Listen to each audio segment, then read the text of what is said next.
This Interact educational resource describes the dynamics of permafrost in the tundra, where warming is twice as fast as the global average. Permafrost is any substance in the ground that remains frozen for 2 or more years.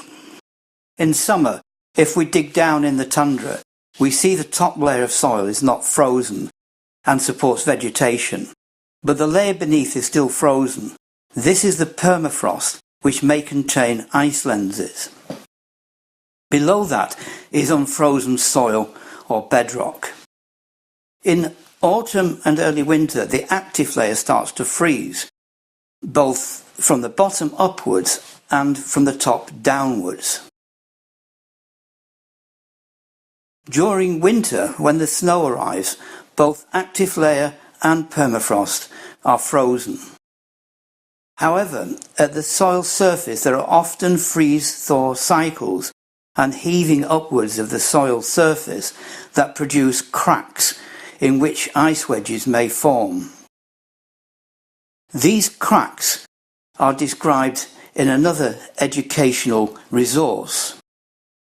In a stable climate, the seasonal cycle of active layer freezing and thawing continues for decades or even hundreds of years. You can follow this cycle again. Spring, the active layer is thawing out, vegetation develops. In late summer, as we move into autumn and early winter, then two-sided freezing occurs, the snow comes, the soil surface heaves up and down as it freezes and thaws, a spring thaw, high summer with a totally thawed active layer, autumn, winter again when freezing of the active layer takes place again, and so on.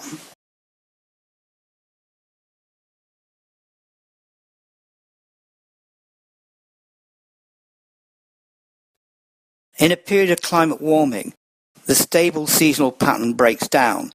The air warms and then the soil warms.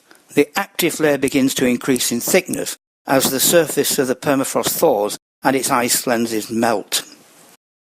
As the ice lenses melt and the permafrost thaws, the soil surface in the active layer subsides and creates a depression or hollow. In this changed land surface, the patterns of plant change with mosses in the wet hollows and lichens on the dry mounds. As the climate warms further, plants with deep roots such as shrubs can grow. As more permafrost thaws, subsidence increases and ponds may develop in the wet hollows. These ponds are called thermokarst ponds. In some instances, permafrost thaw and pond formation are very rapid following a collapse of the ground surface. New plants grow, such as cotton grass at the edges of the ponds. As permafrost continues to thaw, its former continuous cover becomes broken, and the permafrost is now called discontinuous, as it only occurs in patches.